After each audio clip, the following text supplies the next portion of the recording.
I have a question for you. If you open your TikTok, assuming you have it, what is your feed filled with? Maybe it's cute animals, mom humor, or comedians like Matt Rife. Well, mine is all of the above, plus tons of corporate humor. As a financial professional in a growth-based consulting firm, I live and breathe corporate America. But it isn't always sunshine and rainbows. Today, I have a special interview with a fellow corporate America mom boss and someone I respect and look up to. But before we dive in, I wanted to read you something I wrote while up late one night over a year and a half ago when I couldn't sleep. It says, "A letter to corporate America from your high-performing millennial. Dear employers, this is a letter from one of your high-performing employees, one of your employees who's been rewarded financially, who's shown up, who's taken on more, who is ranked the highest from a performance scale consistently. We are not okay. Every May with Mental Health Awareness Month, we are awarded an extra day off to take time for our mental health. But guess what? That day just adds more stress to our lives. Those summer hours, they go unnoticed by your high-performing employees most of the time. Want to know why? Because you value us. You give us more, you ask for more, and if we don't show up and give 100%, 110%, no one is there to pick up the pieces. The work, the emails, the calls, it's all still there for us when we return. We log in after our kids go to bed.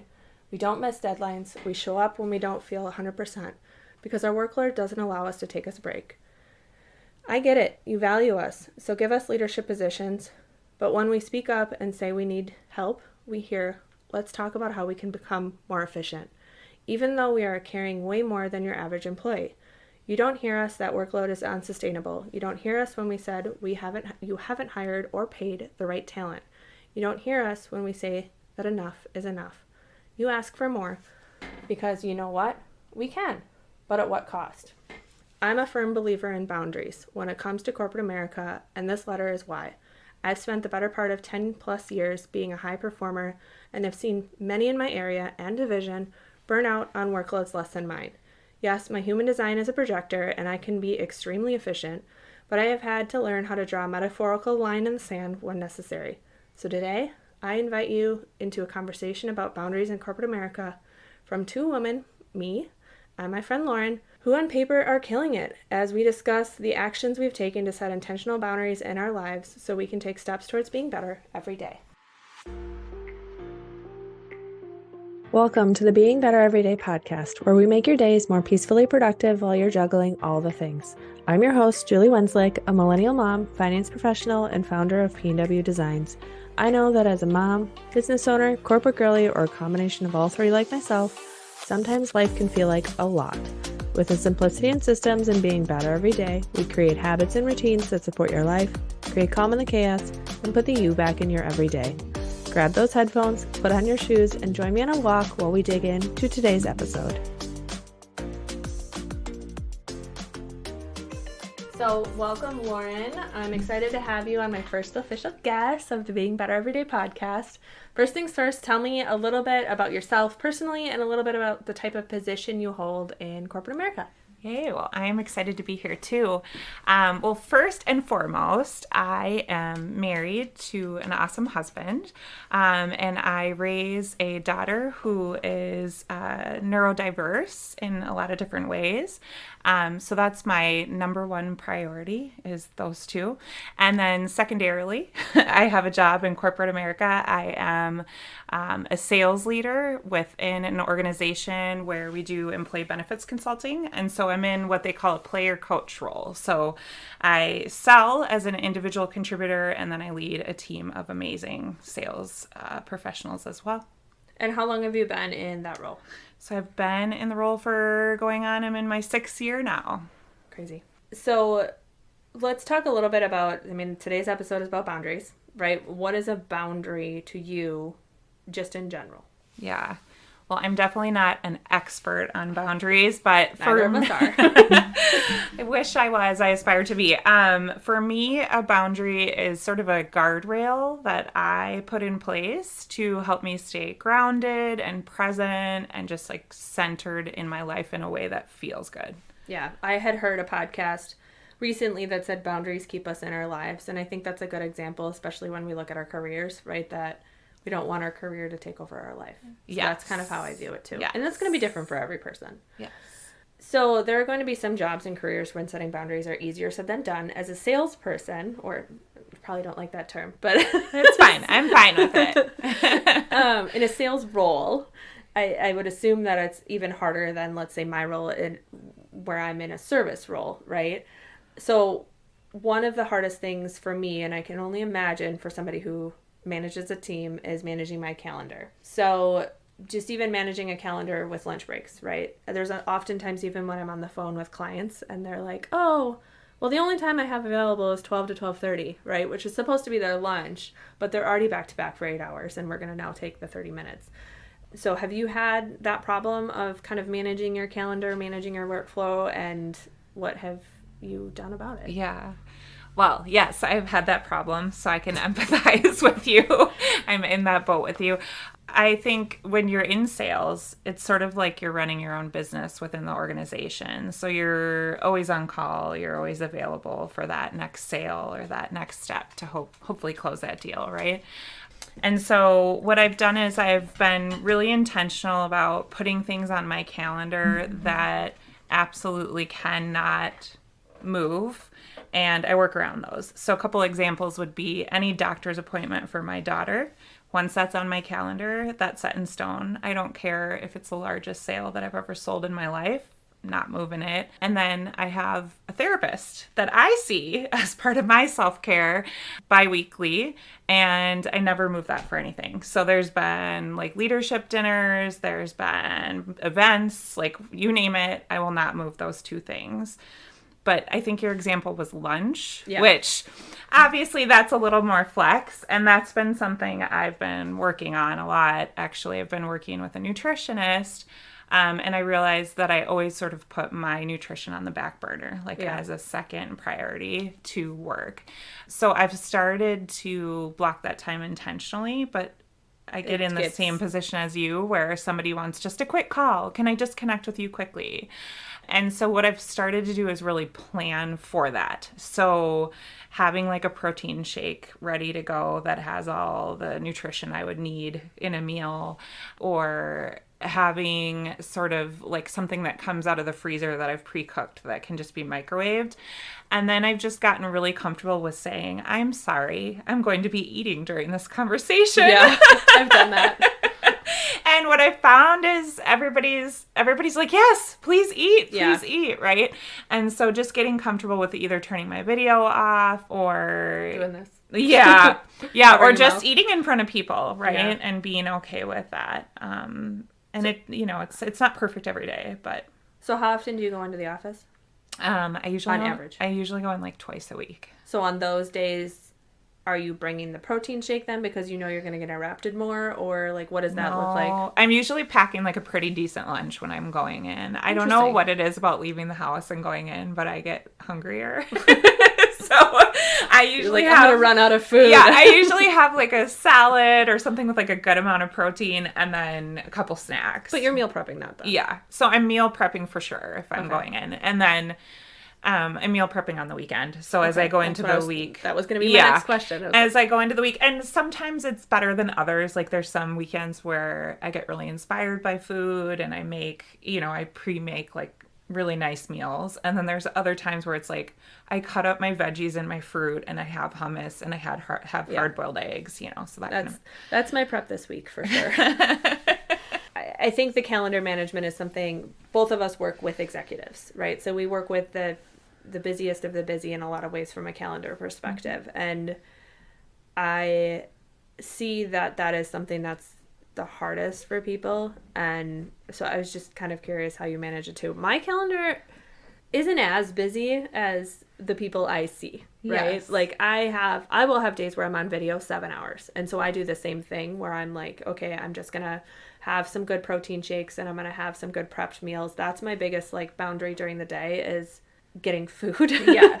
And getting good food, right? Because if I don't eat, I go for junk. The other thing that I found for myself is that I need brain breaks. So we've talked about this kind of personally, but I'm a human design projector. And what that means is I can go really deep on things and I can be extremely efficient and I can see solutions to systems like incredibly easy. But it also means that I burn out really quickly. Mm-hmm. And so I found that if I have a very complicated call or if I have a really long call, sometimes I have client meetings that are 3 hours long, like I have to have a brain break after. And I go for like a 10-minute, 15-minute walk outside when it's nice. I don't like winter, so I end up just staying inside and walking on my walking pad when it's not nice outside. But in general, like that's kind of one of those things I've done to manage my calendar too. If I have breaks, I take a break. Yeah. And I definitely didn't do that in my 20s. Like, I love that idea. yeah. And we have both the joy of working from home at least a couple of days a week. Yeah. I mean, I'm more like 4 days a week, so I get that luxury a lot more. But definitely has helped. So one of the inspirations for this episode around boundaries was a conversation I had with my boss who's about 15 years older than me, so we're in different generations. And I was well aware that my workload I should say this is not past tense, that my workload on paper is larger than everyone in my region for the most part. I think there's probably one person that has a bigger workload, and that happens to be my boss. Oh. But other than that, so again, he's certainly well aware of what workloads look like. And I expressed my anxiety around handling the upcoming round of meetings. So the way that my job works is, for those who aren't privy to what a retirement plan consultant does, is I am busy 8 weeks and then lighter the other 4 weeks. So for example, for the most recent quarter end, because my world is on quarters, I was slower prepping for meetings the month of July. And then August and September, those 8 weeks, I'm out externally seeing clients or even on Zoom or whatever, but I'm holding those meetings in those 8 weeks. And so I was talking to him at the beginning of the month about what it was like going into an extremely busy quarter. And the response I got was basically suck it up. Mm-hmm. And I think what I've learned in my career in corporate America is that you are responsible for your own boundaries. You are responsible for your attitude and energy as it relates to your workflow, because ultimately you're the one in control of it, right? I can have an extremely heavy workflow, and if I go into every single day with negative energy, that's not going to help anything. Mm-hmm. So I've set some pretty boundaries are always meant to be moved, right? But some boundaries around my work and my life, and so I'll go through mine, and then I kind of want to go through yours of how you manage it too, because I know we're talking from, and busy is not a badge of honor, but we're talking from two very successful women who have a lot on their plate.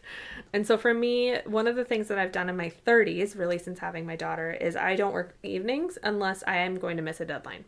Mm-hmm. So my job is one where I do have the privy of setting my own workflow and deadlines with my clients. I manage my own clients. It's my responsibility to get things done. I have no team, it's on me. So therefore I set my own deadlines with clients. And, I had a call come up today where somebody asked for an update of a complex document. And I, instead of promising it to her the next day, I said, I will get it to you by Thursday, right? So I'm able to set those deadlines. So I realize that's why I don't have to work evenings a lot. But it is definitely something that I've set because my work expands to the time that you give it. And so I've had to set that line in the sand for myself. The other thing I try to do is, and I already mentioned this, is take walk breaks during the day. I will totally eat during calls, like you said, because, I don't really care about, as long as it's not like a formal call, I will eat during a call. So I would rather take the walk breaks over eating and not working, I guess, is how I put it. And then the other thing I do is I turn off email notifications on my phone. I have email on my phone because I am away from my desk, traveling for clients, etc. So I need to be able to check my email, but I do not have push notifications turned on, and that's a huge boundary for me because otherwise I get distracted. And then this is one that if you are constantly managing a heavy workload, I also believe in regularly communicating with your leadership about it, because I've had instances where when I was managing a team, and I intentionally chose to step back from that, but when I was managing a team, I got blindsided by an individual who was underwater and didn't communicate it to me. And so I do believe it's important to communicate and kind of set expectations that I feel overwhelmed and this is why. And the other thing, being in a managing position, is come with solutions if you can. Yeah. But I think sometimes it's scary to say I feel overwhelmed, especially if you're in a phase where you're looking to move forward or take on more. It's true. And so I think think that's awesome that you're doing that. Well, I'm also an Enneagram 8, so I'm very direct. So maybe I never thought about the fact that people would struggle with that. I think it's really, yeah, I think it can be hard for people to say that. And I think it's very vulnerable. But as a leader, if a team member says that to me, then I'm like, okay, that's a problem we can work with. How can we, solve for that? So that's how I look at that. it. Yeah. Like, I want to know. Yeah. But you're right. I never thought of it from a growth position. I'm also in a point in my career where I'm less worried about, that's the wrong thing to say, but like less worried about growth, more happy with where I'm at. How about that? That's okay. That's not the wrong, I don't think that's the wrong thing to say. I know I'm interrupting this episode, but I promise you it's for a good reason. Can you believe that we're in the fourth quarter? That means it's time to get your first ever dated Being Better Everyday Planner. The 2024 planner line includes the all-new Brain Dump Planner Plaid that will be available on October 20th, so don't miss out. There will be limited stock of each of the products, so if you want to enter into the new year with a system to help you be more peacefully productive, message me the word launch over on Instagram. It's julie.pwdesigns and get on the list for launch. So let's talk about what boundaries have you set? Well, first, it was so interesting what you said about your manager that you went to, because I think this happens a lot in corporate America where, you have middle managers in these large organizations that really can't solve some of the problems that you bring. And that's what his issue is. And so there's a reluctancy to even acknowledge them sometimes, right? Yeah. And so just speaking of, like, we started the podcast with, like, how do I stay grounded and how do I stay centered? And I think that can be very challenging when you do put yourself out there and then you're not even acknowledged. Right? Well, because it makes you not want to speak up again. Right? Yeah. It's just like, well, what's the point? What's the point? They're not going to hear me. And so the fact that you continuously keep doing that, I think is super, to me, that's like a boundary that you're setting for yourself to acknowledge your own emotions. And because they're not being acknowledged, you're saying, I'm going to acknowledge them anyways, and I'm going to be verbal about them. And I think people can learn from that. I think that's really cool. So for me, I would say I like yours because they're super concrete. I feel like mine ebb and flow a little bit more depending on what's going on with me. So part of that practice of having that regular therapy session, and I also have a pretty good meditation practice, is just this like constant practice of checking in and saying, okay, where am I at? And what do I need right now, or this week, or this month, or this year? And so I would say that my boundaries have changed depending on what's going on Well, that's good, though, because you have a check-in then. Yeah. So your boundary is the check-in. Yes. So certainly I would say similarly, I don't have push notifications on my phone with email. I oftentimes will leave the phone. So like leaving it out of the room at bedtime, or leaving it upstairs when I go downstairs to make dinner. I need to be better at that. If I just remove the phone from my area, then I seem to do better that way, because I do have a tendency to want to jump on email or want to jump on, even if it's social media or whatever. Right. And then I'm just not as present. And then I sort of plan my work weeks, week by week, because being in sales, the week can look so different week by week, but I'm always, I think similar to you, looking for a certain amount of physical activity, a certain amount of family time, every week. And sometimes that changes. Let's say Ruby's going through something and having a hard week, I know then I need to pull back because I'm going to be giving more to her at home than I would be doing at work. So kind of depending on the week, it changes and ebbs and flows. But I would say, and it also changes, just depending on, I know this isn't a hormone podcast, but what's going on, right? Am I needing more connection with friends that week, or am I needing more solitude? And so I sort of plan around that as well. I'm not afraid, I would say, to pull back anytime that I need to. I have a mindset of my health comes first, my family comes first, and when there's a need there, everything else will come second. Now that's a juggling act sometimes, but it's just, I guess, having that foundation and belief that you matter more than that job or that promotion. Do you communicate those boundaries or intentions with management, or are you in a position where you don't necessarily have to, so that they don't have to be totally... That's a good question, because some people don't have that luxury. I do have a lot of autonomy in my scheduling Same. and my day. And I know not everybody has that. Because I mean, I know who both of our leaders are, and I just feel like if I didn't have that autonomy, I feel like that would be a lot harder for me. Yes. Because I'm super connected to that, like, again, the cycle information, that where I am from a mental health perspective and with my family, but I don't necessarily communicate that to my leaders. And if I had to, I feel like that would be a lot harder for me. Yeah. I think that would be really hard. And I think that's like I guess something that I've worked towards my entire life, is being in this type of position and, being able to do this. But not everybody has a career path where that's even an option, depending on what they're doing. I mean, obviously, we're not experts on it then, right? But I was just thinking about that as you were talking. I was like, we both have autonomy in that. Again, my leadership isn't even in the same state, right? Yeah. So, yeah.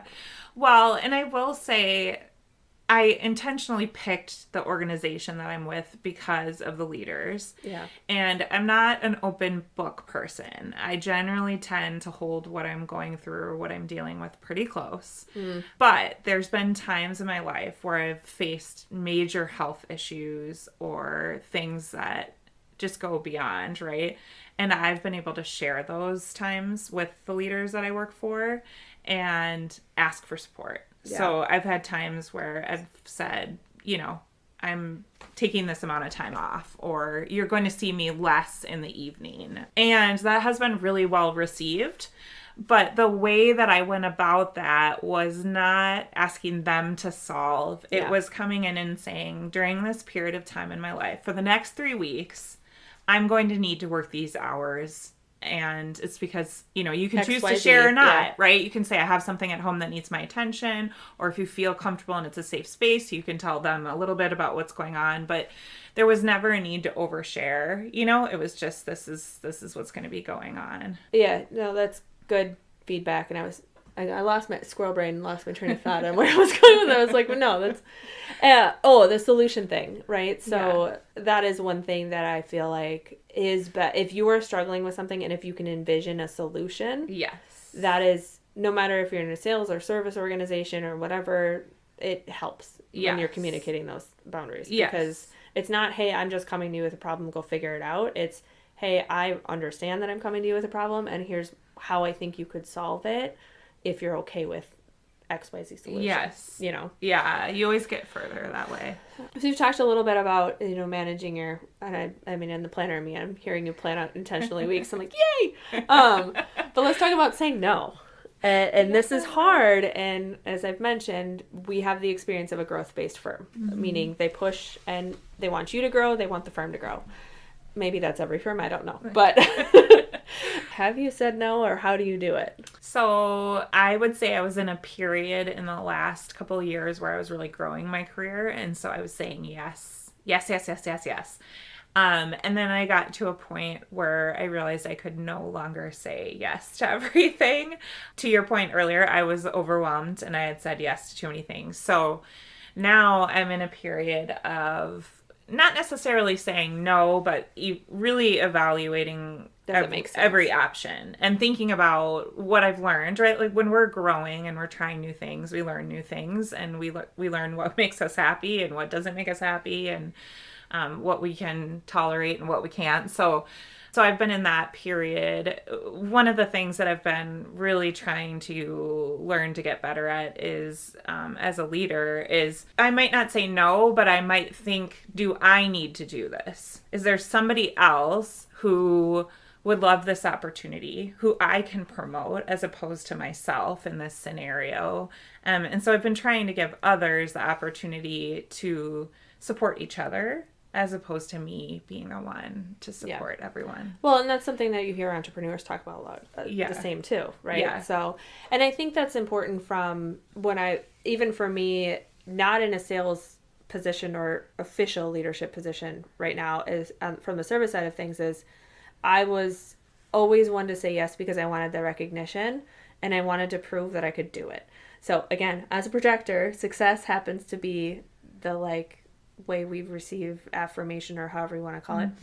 And I have learned to acknowledge that my clients come first and that I can't say yes to every internal thing I know I could help with and that I could do and that I could do well. And I love receiving the internal recognition, but at the same time, I have to make sure that my clients are taken care of. And that has caused me to say no a lot more. Now, it actually brings some of my joy down because I really love the creation side, hence PW planners, but like the creation side of my job. But that's where I've had to say no, is if it doesn't serve the client, which is ultimately who's paying our jobs, I've had to pull back and say no and reprioritize it, basically. Yeah. So let's talk about, do boundaries look different if you're not meeting your goals, right? So you're in a sales-based role.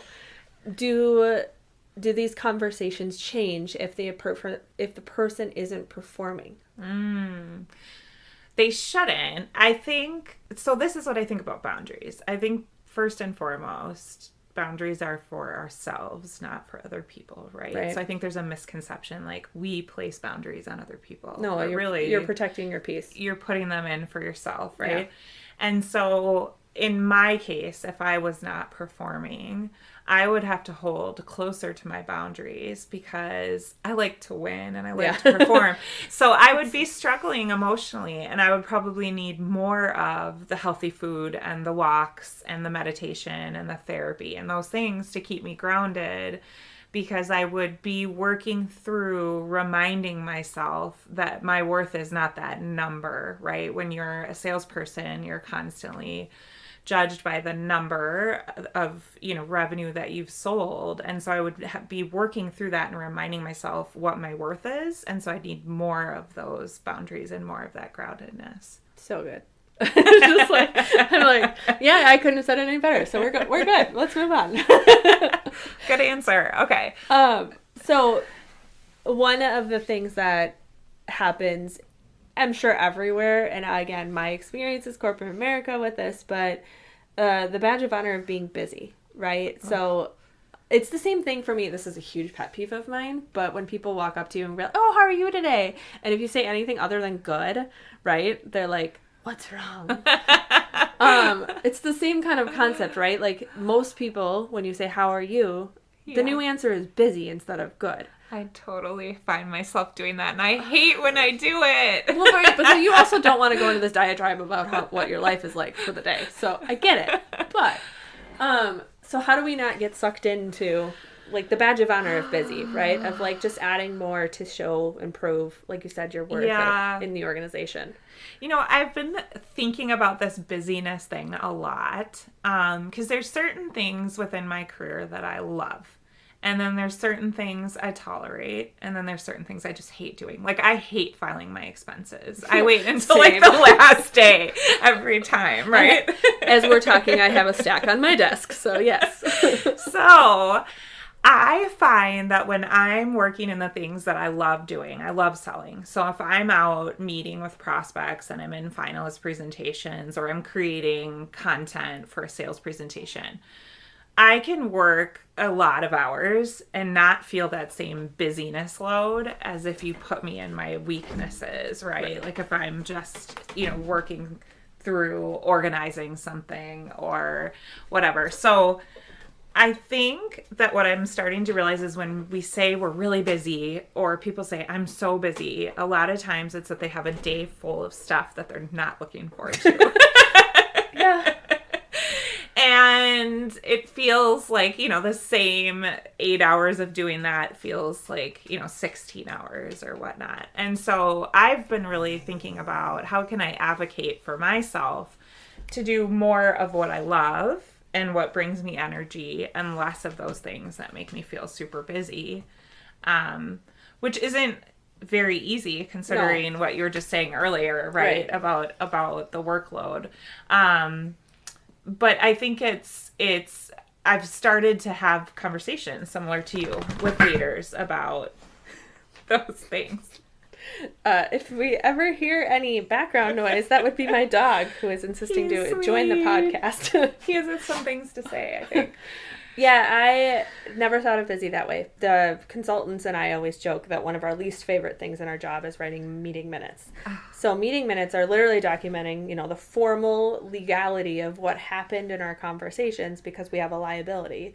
And it's everyone's, like, if they could just write themselves, maybe with AI that will happen to us. But, so I had never thought of it that way. But yeah, I would agree. Like, if I'm out at meetings during the day and I get to see people and do my thing, like, I don't feel that way. But if I'm doing meeting minutes, I feel then you feel that way. Correct. Well, and you have, like, your walking pad. I mean, I guess we're all going to have to do that stuff, but when we do it, what can we do to make it more enjoyable? Or can we break it up into chunks to make it more digestible and, like, you know, like, not plan a whole day where you're doing meeting minutes, but spread it out. Well, and then from a boundaries perspective, it's also, like, me internally acknowledging that just because somebody else looks busier or looks like they're getting XYZ, that doesn't diminish my worth to the organization. No. But that's something I've had to learn, right? Yeah. It's like, oh, if I'm not getting the accolades in that second, it's like, oh my gosh, I need to be doing more. I need to be, you know, and I've really had to sit into my worth of, like, no,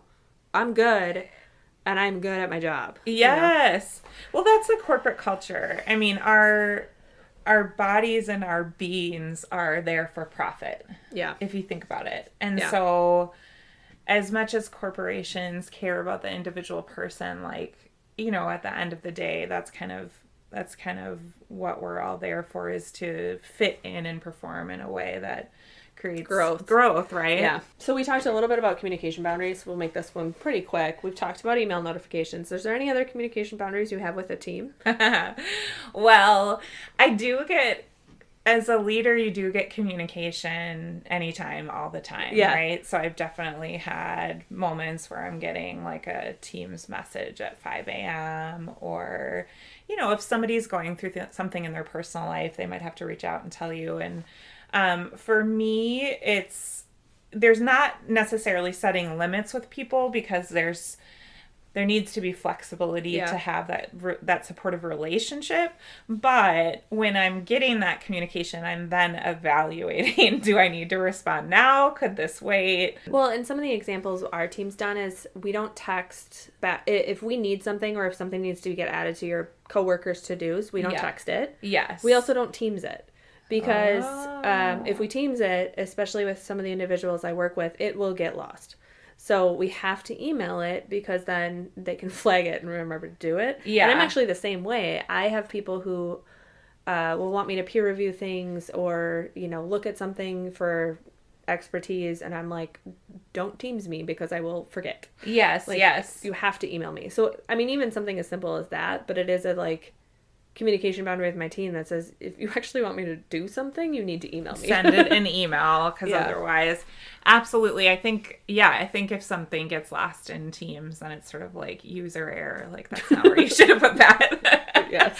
But I will say, like, having early career talent, I've had some early career talent on my team right out of college, which has been interesting to see. Like, they don't necessarily know yet what's really important or not, right? Like, I need to interrupt you in this meeting to tell you that, you know, I didn't get the lunch invite for next week. It didn't come through or something, you know? And so kind of having to teach those individuals, like, okay, every time you get this, just think about, is this important now? I remember my boss telling me about that in my 20s a lot.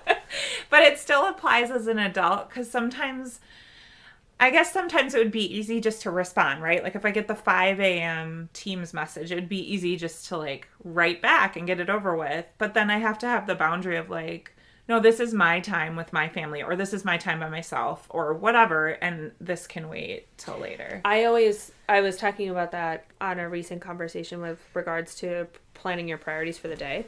Like, don't manage your day based on other people's priorities. Yeah. And even though we work externally with clients and prospects, and, like, that still doesn't mean that outside of the actual calendar meetings you have, that you shouldn't control what your priority is for the day. Totally. So I had a mentor who told me sometimes if you let a problem just sit for a little bit, Yes. it solves itself.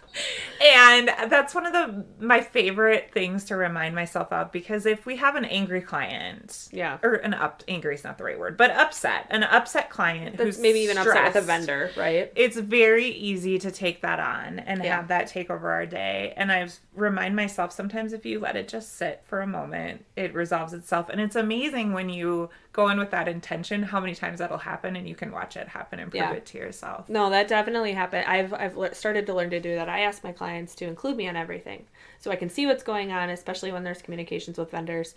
But a lot of times I will stay silent until like I see them say something wrong, or Yes. or if like it's been a minute, and then I'm like, okay, fine. Yeah. But I definitely have learned to like step back because of that same philosophy. And we're not talking like more than 24 hours. No. We're the type of people that would respond like within 5 minutes. 30 minutes. Yeah, or whatever. Yeah. Yeah, it's like you see it, you want to respond right away. And I'm like, it's not my problem yet. I need to give the vendor a chance. Yeah. So I know we happen to be talking on a day that is your day one of staycation. Yay. So let's talk about what boundaries look like related to your job and vacations. Yeah.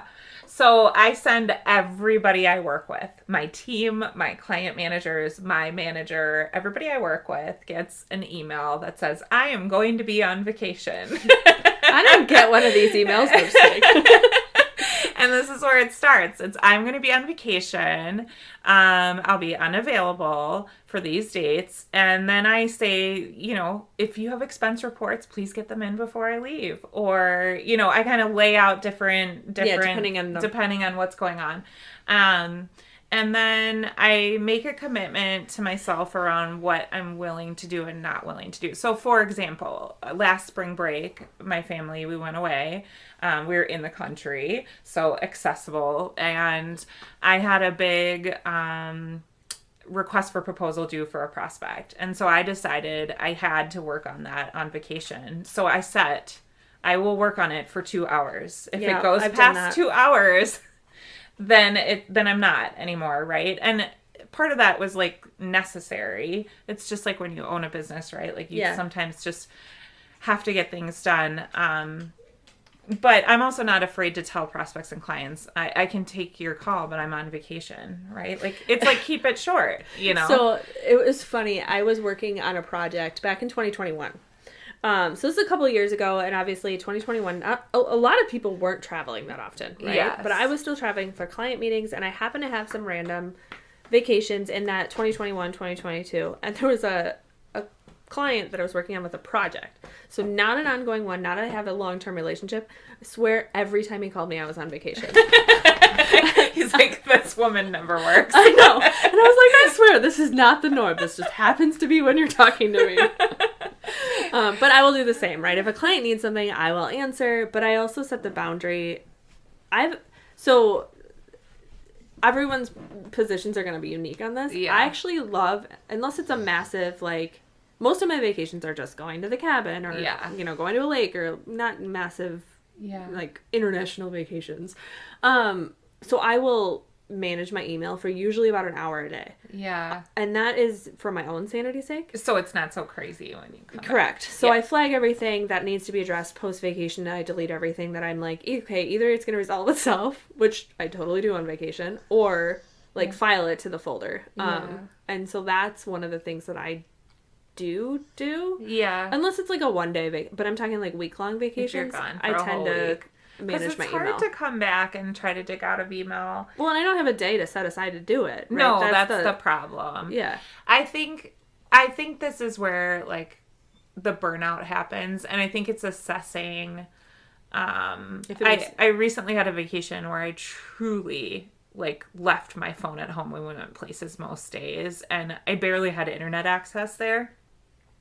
And I realized that I needed that. Like, it just sort of happened, and I was like, gosh, I really can't, like, get a cell phone reception here. Yeah, so then you don't have a choice, and then you're not tempted And then either. I realized, like, how much more refreshed I came back when I truly disconnected, when I didn't look at one email. Because otherwise, I'd see the email, and then I'd think, oh, I'm going to have to do that when I get back, or I need to get to that, you know. That's true.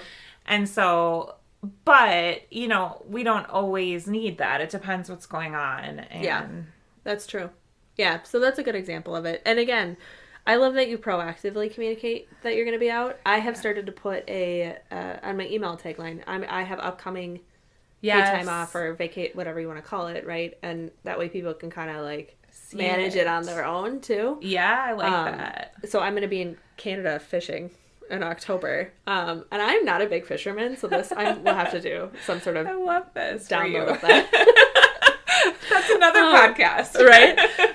But my grandparents have been going since they were in their 30s. Okay. And everyone in my extended family has basically gone but me. And my brother hasn't gone since he was like 10. So we're both going together for like 3 days. And I mean, like I said, I am not a huge fisherman, so this will be interesting. But that's going to be one. I have no cell phone signal. I will be disconnected. I will have it on. And I'm going to be like... And then you'll see how you feel. Yeah. I know when I came back from that trip where I didn't have the cell phone signal, I then felt like, how do I bottle this up and like bring it into every day? Like, how do I get a part of every day where my system feels that relaxed? And I can't say I've like maintained that long term. This was in a couple months ago, but I am more intentionally thinking about like, how do I shut the brain off? Such a good idea. Anything else that you can think of that's helpful? No, this is really fun. This is my first time being on a podcast, so yay! I did it. Okay. Well, thank you for taking your time out of the day, Lauren. It's something I don't feel like it gets talked about enough, and it's hard to open up when we don't. I mean, for me, I've even had conversations with other people in corporate America, and it's one where we worry about, well, I don't want it to impact the performance of our jobs by having a conversation around what we do and do not do with relation to our job. Everything I said today, for example, like I've had the conversation with my bosses about, they know that I feel like I'm at capacity and that's okay. I believe in working hard and performing, but I also believe that it shouldn't come at a cost of our own mental health. I asked on my Instagram what boundaries meant to other people, and I thought I would share a couple of them because I thought, I mean, again, they align with kind of what Lauren and I said, and the fact is that they will mean something different to each of you. So boundaries, a couple of the quotes were, boundaries are self-care. Life and people can weigh you down, and you can get burnt out if you don't create a safe space for time for yourself to refocus or rest. Another one was, my family is still first, and I know I heard you say that too. I don't have a daughter in school yet, but I'm going to be definitely focusing on that as we transition to the next stage of life next year. Sorry, go back to the quote. Scroll brain. I said, my family is still first. I work hard and do extra, but if I feel like I'm having to put my family second, it's a hard no for me. And then another one was, this one was pretty defined, right? No logging on, checking email during PTO, no working over 40 hours unless absolutely needed, including not responding to emails after hours and taking all of my PTO. On that note, one of the advices I got from a leader was, especially when it relates to externally client-facing emails, is I don't send an email if I'm working late at night until the next morning. So I will do a delay delivery so that my clients don't know that I'm working at 8 or 9 or 10 p.m. at night. I've heard companies make policies around that because it actually stresses other people out when, especially if leaders do that. Well, the amount of emails I get on weekends from executives. Yes. And so that is something that like is another, I would guess, example, right, of boundary is because I've gotten emails from vendors at like 1 a.m. Yeah. And then you're like, well, can I trust you to get your work done if you're working until 1 a.m.? Yeah. So that's even like a performance-based one, right? But anyway, boundaries can, as I've mentioned, right, they should be specific to you. What works for me may not work for you, and that's okay. It's about creating the intention and making sure that you're taking care of your mental health and personal priorities. Remember, boundaries help you put the you back in your life. So after our conversation today, let me ask you, where do you need to reevaluate the boundaries you've set or maybe haven't set? Thank you for listening to today's episode of the Being Better Everyday podcast. To see any visuals, head over to my YouTube channel. Links, socials, and resources mentioned can always be found in today's show notes. I truly appreciate you leaving a rating and review to help me reach more women looking to build systems to be peacefully productive. If you are looking for more, you can always find me on Instagram at julie.pwdesigns, sharing the behind the scenes of my everyday life as a millennial mom, corporate girly, and small business owner. Until next time, keep on taking one step at a time towards your version of being better every day.